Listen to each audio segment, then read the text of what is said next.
Assalamualaikum warahmatullahi wabarakatuh. Kami dari kelompok 8 akan mempresentasikan hasil kerja kami mengenai merger dan akuisisi. Sebelumnya, perkenalkan saya Diska Nur Apriliandini Utami sebagai moderator dan rekan saya Poppy Dwi Triani sebagai presentator pertama, Windy Wianingsi sebagai presentator kedua. Baik, untuk mempersingkat waktu, mari kita mulai ke materi pertama yang akan dijelaskan oleh rekan saya Poppy Dwi Triani. Baik, yang pertama di sini ada pengertian dari merger dan acquisition. Merger adalah proses di mana dua atau lebih perusahaan bergabung menjadi satu entitas baru. Dalam proses ini, perusahaan-perusahaan tersebut sepakat untuk menyatukan kegiatan operasional mereka, menciptakan suatu kesatuan yang lebih besar dan lebih erat. Umumnya, kedua perusahaan memiliki posisi yang seimbang dan bersepakat untuk bekerja sama guna mencapai tujuan strategis yang sama. Akibat dari merger ini, seringkali terjadi perubahan pada nama dan struktur organisasi, mencerminkan identitas baru dari perusahaan gabungan. Acquisition atau akuisisi adalah proses di mana sebuah perusahaan membeli mayoritas atau seluruh saham serta aset perusahaan lain untuk mendapatkan kendali penuh atas operasionalnya. Dalam proses ini, perusahaan yang diakuisisi dapat terus beroperasi dengan identitasnya sendiri atau sepenuhnya diintegrasikan ke dalam perusahaan pengakuisisi. Akuisisi bisa dilakukan secara sukarela dengan persetujuan manajemen perusahaan, target, atau secara paksa melalui hostile takeover, di mana perusahaan target menolak tawaran, namun pembelian tetap berlangsung melalui pasar saham. Kemudian ada perbedaan dari merger dan acquisition. Perbedaan mendasar antara merger dan akuisisi terletak pada metode penggabungannya, serta status perusahaan setelah proses selesai. Dalam merger, kedua perusahaan biasanya bergabung secara setara, sementara dalam akuisisi, satu perusahaan lebih dominan dan mengambil alih kendali penuh atas perusahaan lainnya. Kemudian ada sebab-sebab terjadinya merger. Alasan-alasan dibalik terjadinya merger dan akuisisi sangat bervariasi, biasanya berkaitan dengan tujuan strategis perusahaan, seperti memperluas operasi, memperkuat posisi pasar, atau meningkatkan efisiensi operasional. Berikut adalah beberapa alasan utama terjadinya merger. Yang pertama ada sinergi. Sinergi merupakan alasan utama terjadinya merger, di mana dua perusahaan yang bergabung dapat menghasilkan keuntungan yang lebih besar dibandingkan jika mereka beroperasi secara terpisah. Sinergi ini dapat muncul dalam bentuk efisiensi operasional, seperti penurunan biaya produksi, distribusi, atau pemasaran. Selain itu, sinergi juga dapat muncul dari peningkatan pendapatan karena penggabungan dua perusahaan memungkinkan mereka menjual lebih banyak produk atau layanan melalui jaringan yang lebih luas. Kemudian yang kedua ada ekspansi pasar.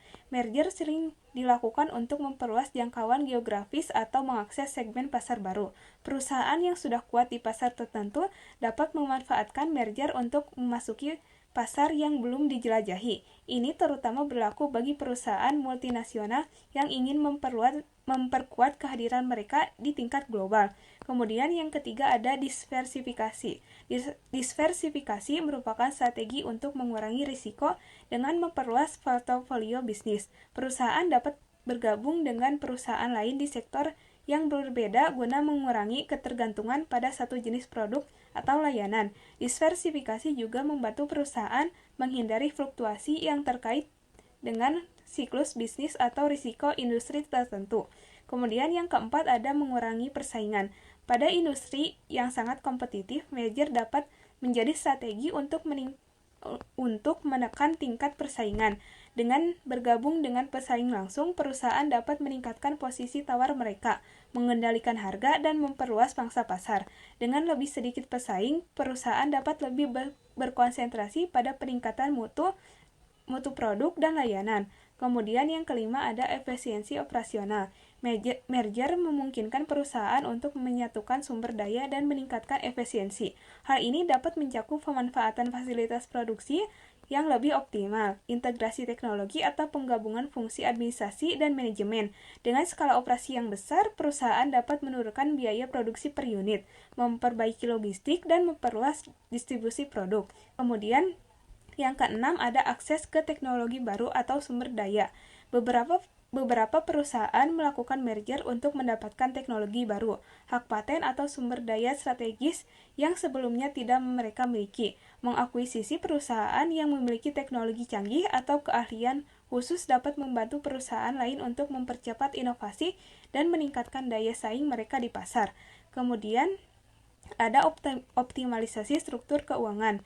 Merger seringkali dilakukan untuk memperbaiki kondisi keuangan perusahaan. Dengan menggabungkan aset dan ekuitas, perusahaan dapat memperkuat neraca mereka, meningkatkan peringkat kredit, serta mendapatkan akses yang lebih luas ke pembiayaan dengan biaya yang lebih rendah. Jenis-jenis merger. Merger dapat dikategorikan berdasarkan hubungan antara perusahaan yang bergabung serta tujuan strategis dari penggabungan tersebut. Beberapa jenis merger meliputi: yang pertama ada merger horizontal. Merger horizontal terjadi ketika dua perusahaan dalam industri atau sektor yang sama bersatu. Merger ini biasanya dilakukan untuk mengurangi persaingan, meningkatkan pangsa pasar, serta menciptakan efisiensi dengan menggabungkan proses produksi dan distribusi. Sebagai contoh, merger horizontal dapat terjadi ketika dua produsen mobil dengan jenis produk yang serupa bergabung. Kemudian ada merger vertikal. Merger vertikal merupakan langkah penggabungan antara dua perusahaan yang beroperasi pada berbagai level dalam rantai pasokan, seperti antara perusahaan manufaktur dan perusahaan distribusi. Tujuan dari merger vertikal ini adalah untuk memperkuat pengendalian atas seluruh proses dari produksi hingga distribusi, meningkatkan efisiensi rantai pasokan, serta mengurangi ketergantungan pada pemasok atau distribusi pihak ketiga. Kemudian ada merger konglomerat. Merger konglomerat terjadi ketika dua perusahaan dari sektor yang berbeda melakukan penggabungan untuk meningkatkan diversifikasi dalam bisnis mereka. Tujuan utama dari jenis merger ini adalah untuk mengurangi risiko finansial dengan memiliki portofolio bisnis yang lebih beragam. Tujuan utama dari jenis merger ini adalah untuk mengurangi risiko finansial dengan memiliki portofolio bisnis yang lebih beragam. Sebagai contoh, sebuah perusahaan di sektor energi dapat bergabung dengan perusahaan di sektor retail untuk mengurangi paparan terhadap volatilitas pasar energi. Kemudian ada merger pasar ekstensi. Merger pasar ekstensi melibatkan penggabungan antara dua perusahaan yang menjual produk serupa tetapi beroperasi di pasar geografis yang berbeda. Dengan melakukan merger ini, perusahaan dapat memperluas pangsa pasar mereka dan memasuki wilayah baru tanpa perlu memulai operasi dari nol. Kemudian ada merger produk ekstensi. Merger produk ekstensi terjadi ketika dua perusahaan yang memproduksi produk terkait bergabung untuk memperluas portofolio produk mereka. Sebagai contoh, merger ini dapat melibatkan perusahaan yang memproduksi komputer bergabung dengan perusahaan yang memproduksi perangkat keras pendukung seperti printer atau monitor. Tujuan melakukan merger. Merger pada dasarnya bertujuan untuk menciptakan nilai yang lebih bagi pemegang saham dan meningkatkan daya saing perusahaan. Beberapa tujuan spesifik dari langkah ini meliputi: yang pertama ada skala ekonomi. Merger biasanya dilakukan untuk memperoleh skala ekonomi yang lebih besar, yang memungkinkan perusahaan meningkatkan volume produksi sambil menurunkan biaya per unit. Hal ini terjadi ketika penggabungan operasional memungkinkan pemanfaatan fasilitas produksi yang lebih luas, optimalisasi sumber daya manusia, dan pengurangan biaya overhead. Kemudian ada peningkatan pangsa pasar. Merger memungkinkan perusahaan untuk secara signifikan memperbesar pangsa pasar mereka.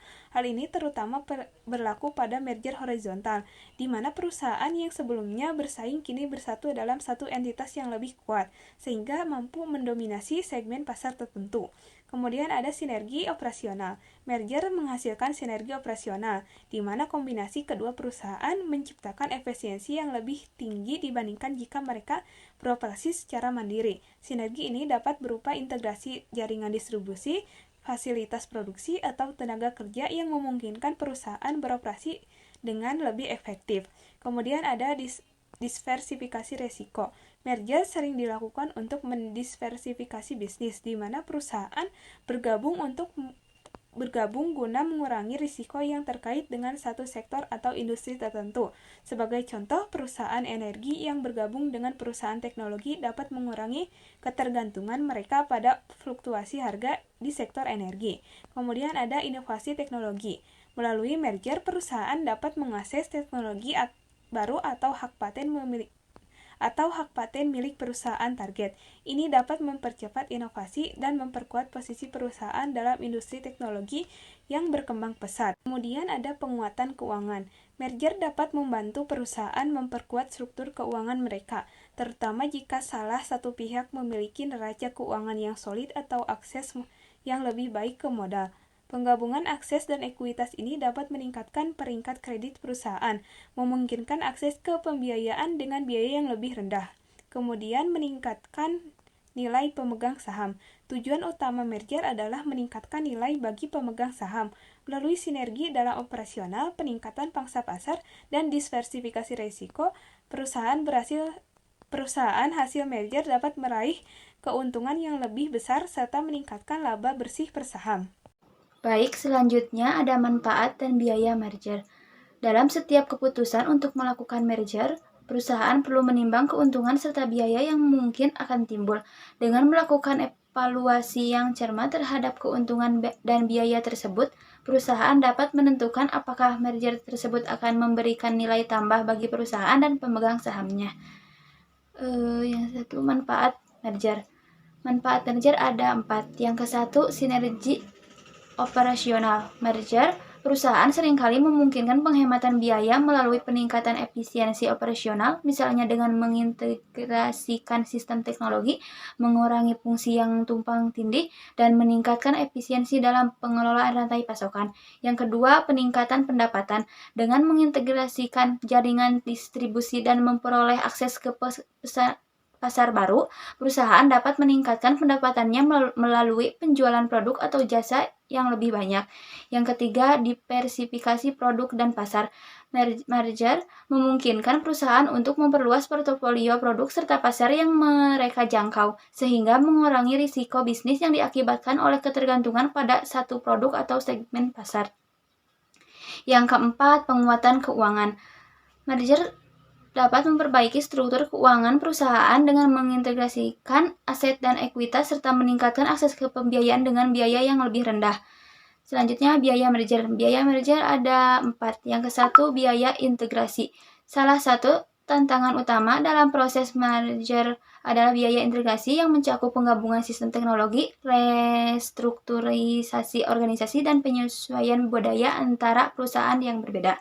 Yang kedua, biaya hukum dan regulasi. Proses merger memerlukan biaya hukum yang cukup besar, terutama dalam upaya untuk mendapatkan persetujuan dari otoritas pengawasan dan mematuhi peraturan antitrust. Yang selanjutnya, risiko konflik budaya. Saat dua perusahaan dengan budaya yang berbeda bersatu, seringkali muncul konflik yang dapat berdampak negatif pada moral karyawan, produktivitas, dan keseluruhan efektivitas organisasi. Yang terakhir, risiko kegagalan integrasi. Tidak semua merger berhasil mencapai sinergi yang diinginkan. Jika proses integrasi tidak dikelola dengan baik, merger dapat berujung pada kegagalan yang dapat mengakibatkan kerugian finansial yang besar. Langkah-langkah utama dalam menghitung NPV untuk merger adalah yang ke satu, estimasi arus kas masa depan. Perusahaan perlu meramalkan arus kas yang akan dihasilkan oleh entitas gabungan dalam beberapa tahun ke depan. Proyeksi ini didasarkan pada sinergi operasional yang diharapkan, pertumbuhan pendapatan, dan efisiensi biaya. Yang kedua, diskon arus kas. Setelah proyeksi arus kas ditetapkan, nilai tersebut perlu didiskontokan ke nilai saat ini menggunakan tingkat diskonto yang mencerminkan biaya modal perusahaan. Tingkat diskonto ini sangat penting karena arus kas di masa depan memiliki nilai yang lebih rendah dibandingkan dengan arus kas yang ada saat ini.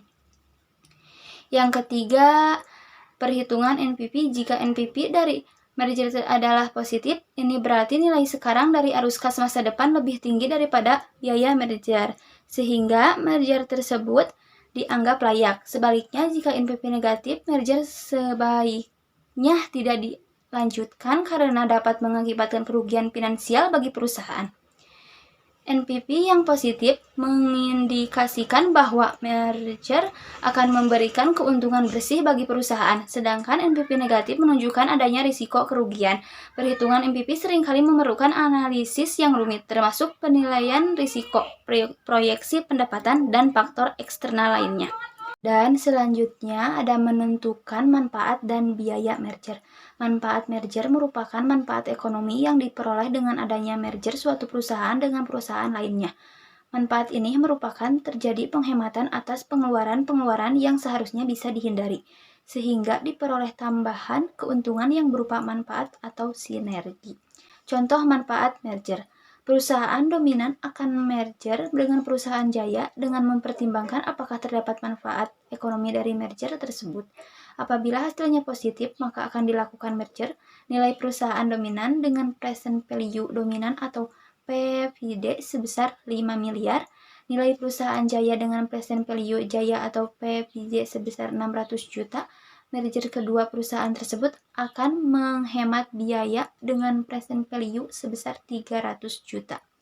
Ini adalah manfaat yang bisa diperoleh dari merger tersebut.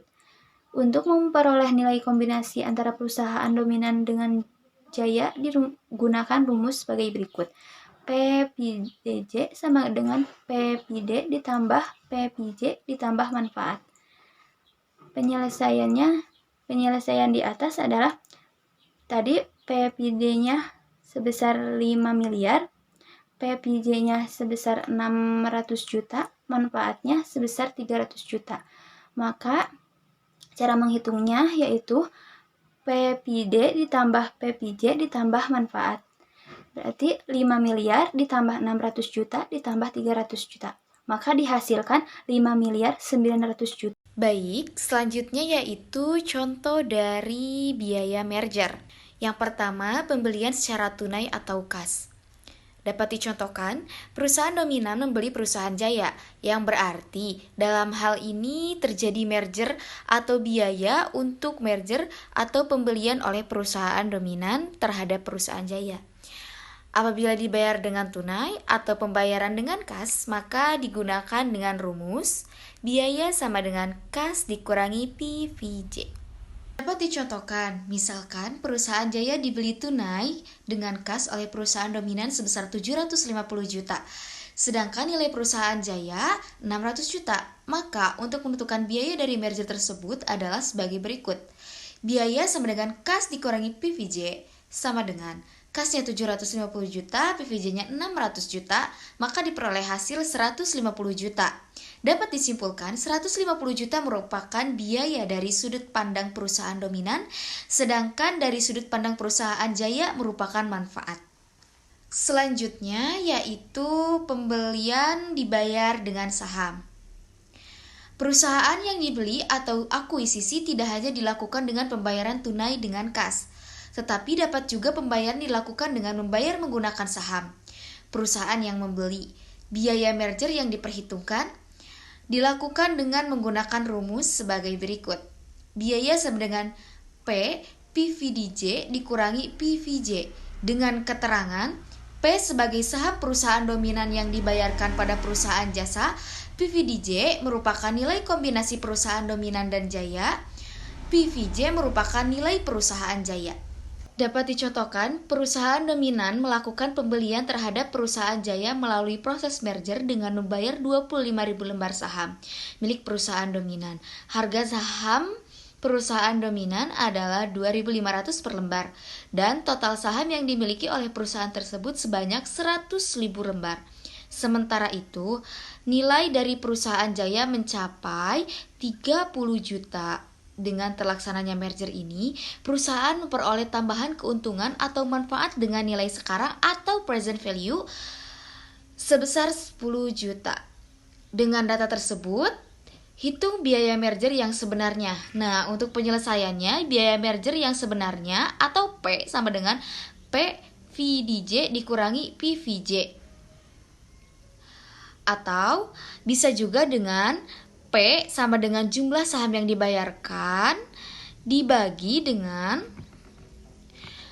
jumlah saham perusahaan ditambah jumlah saham yang dibayarkan, atau P sama dengan 25.000 dibagi 100.000 ditambah 25.000 sama dengan 0,2.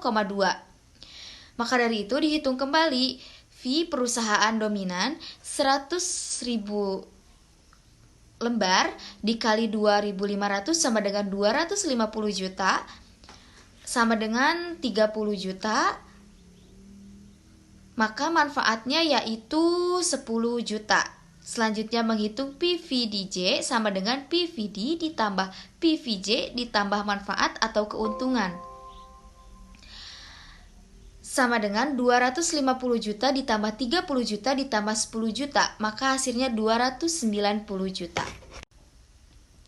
Jadi biaya merger sebenarnya adalah 0,2 dikali 290 juta dikurangi 30 juta. Sama dengan 58 juta dikurangi 30 juta sama dengan 28 juta. Selanjutnya yaitu menentukan net present value dari merger. Net present value atau NPV bagi perusahaan dominan yang melakukan merger atau pembelian terhadap perusahaan jaya, nilai tambah dari merger dapat diukur melalui selisih antara manfaat dan biaya atau manfaat dikurangi biaya. Jika net present value atau NPV dari merger bernilai positif, merger layak dilakukan. Namun jika NPV bernilai negatif, merger tidak disarankan. Rumus untuk penghitung EPV atau Incremental Present Value merger adalah sebagai berikut. NPVM sama dengan NPVG dikurangi PVD ditambah PVJ dikurangi kas dikurangi PVJ dengan keterangan NPVM merupakan net present value dari merger, PVDJ merupakan nilai kombinasi perusahaan dominan dan jaya, PVD merupakan nilai kombinasi perusahaan dominan, PVJ merupakan nilai perusahaan jaya, dan kas merupakan harga beli tunai perusahaan jaya. Untuk menghitung NPV dari merger berdasarkan contoh di atas, kita dapat menggunakan rumus NPV merger perusahaan dominan. NPVM sama dengan PVDJ dikurangi PVD ditambah PVJ dikurangi kas dikurangi PVJ. Maka NPVM sama dengan 5 miliar 9 juta dikurangi